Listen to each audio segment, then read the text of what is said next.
Without a doubt, this is the toughest thing to do when starting an SMMA, is trying to close your first client with no experience.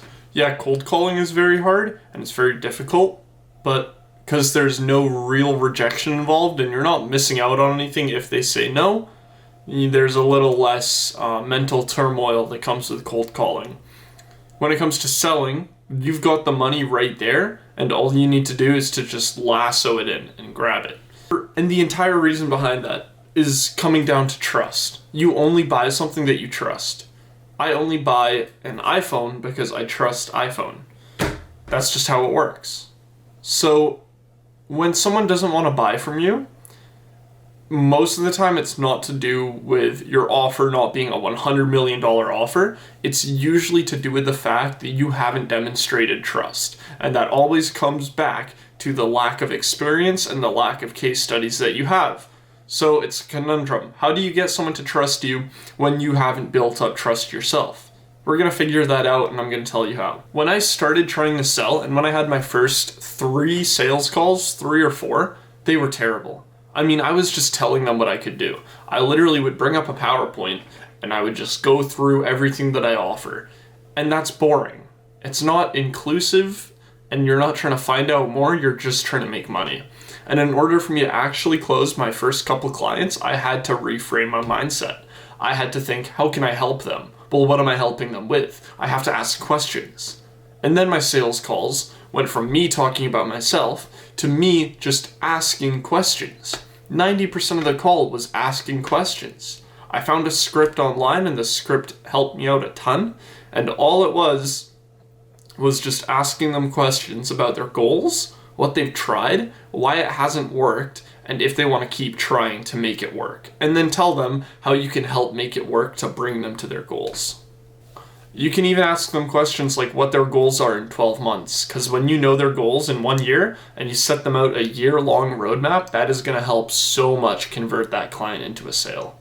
And the reason why you need to ask questions is because every business has their own goals. Some people are trying to expand in the digital space. Others are just trying to make more money in a short term. So I want to uncover a lot more about SMMA and the sales behind it and the philosophy of why people buy things. But first, if you're really interested in content like this, I've got a whole school community. And so I want you to pause the video right now, click the link in the description, takes you to the school community. It's completely free.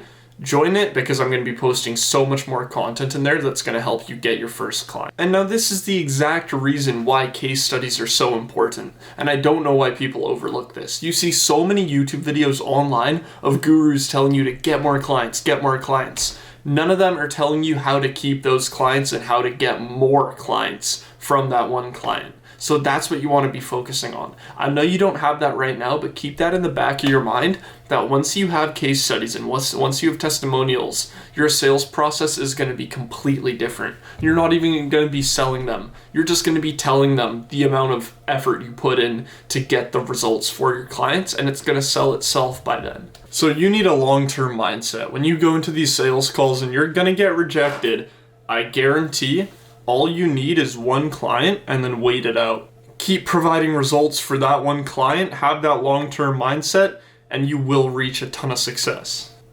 You need to remember that when selling, they're not rejecting you, they're rejecting your offer. Don't take it personally. People don't want to spend money on things that's not going to make them money, and it's just coming down to the fact that you haven't convinced them that you're trustworthy. But you came here to find out how to close a client without any case studies. And you're going to do this through conviction in the way you talk. The way you talk and the way you have confidence in your ideas determines everything. The difference between them asking you what sort of results you can get us and saying, we should be able to, and saying we will be able to do this is just mind-blowing. That is some like underlying psychology benefits when it comes to sales. 4-step process to follow is ask, find, show, close. Ask, you're going to ask them questions. This should be 20 minutes long, straight asking questions. What's their budget?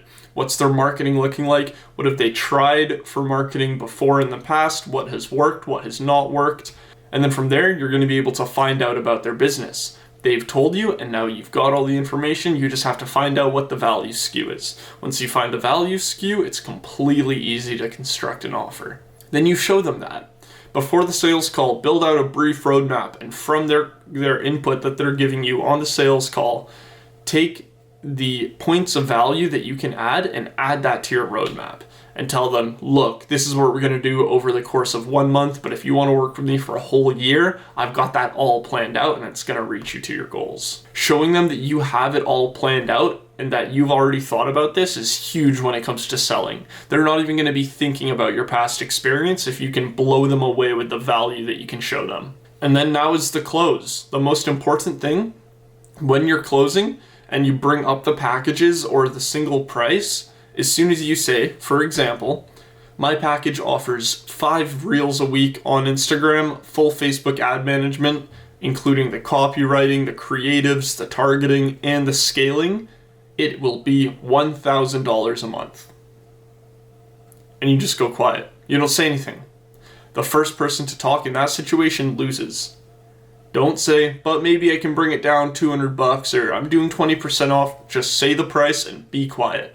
Be confident in the way you say the price. But obviously, they're going to have some objections. So let's get into a bit of objections. Objection handling can be an hour-long video, but I'm just going to cover some of the really common ones that you're going to see. But first of all, you're going to need to overcome some limiting beliefs. A lot of the time, some of the objections they're going to have for you, it's just going to be based around you not presenting your ideas in a powerful way. By having limiting beliefs that you can't provide them a good service, you're going to express that just verbally and physically through the Zoom meeting. So you really need to tell yourself that you will be able to get them the results. And the reason why is because people think that Facebook ads are rocket science. They literally made it on an app that is made for like 50-year-olds. It is easy. It is going to be easy to get someone results with Facebook ads if you are young and you actually understand the knowledge behind making a good social media post, which is something that no business owners know how to do. And you have that edge over them. So understand that you know more of them in this sector than they do and overcome that limiting belief. The number one that's going to come up is, why should I trust you? Why should I pick you over the competition? The reason why this is something that is completely based on you not giving a good enough pitch is because your whole pitch should be that they can now trust you. You've listened them out, you've found out their problems, you've given them the roadmap, you've told them how to do it, and now they don't trust you.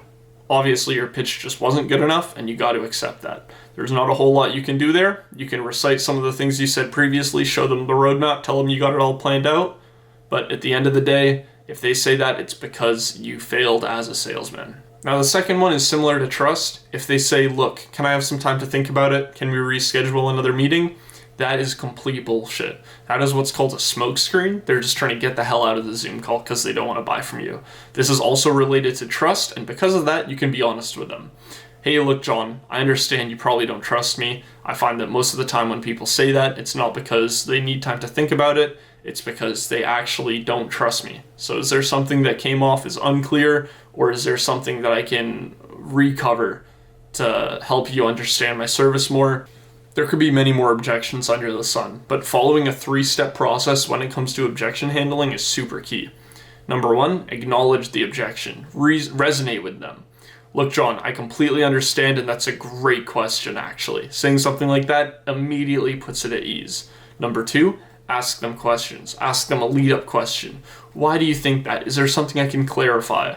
You say this. Do you mean this? Just sort of understanding that you've heard the objection and that you're trying to overcome it with them. And number 3, solve their problem. Their objection into the question, the response to the question you give them. Find out if it's related to your service and tell them that you'll be covering it. Don't worry, I'm covering it because of this, or whatever you might say. You can really send them around in loops when it comes to objection handling.